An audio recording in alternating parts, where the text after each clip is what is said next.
Maaga nga po pala akong nakabili ng ulam kanina sa Talipapa.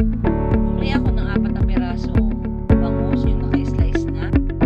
At halagang 150 para ito ay ano. Ayan, tara.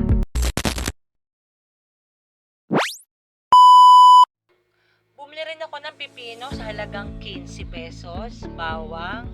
Ayan, hiniwa na nga natin yan. At syempre, babalatan na natin ng maninipis yan. Huwag makakapal ha. Para naman may matira sa ating pipino. And after kung ang balatan yan, ay syempre hihiwain natin yan ng pabilog na maninipis. Makakapal ha. So, iniwan na natin ng maninipis yan.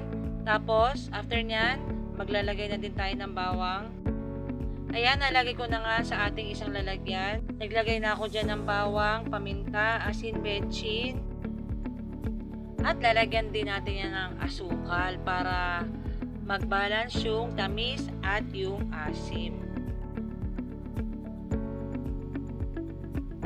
Haluin lang natin yan para mag-combine lahat ng ingredients.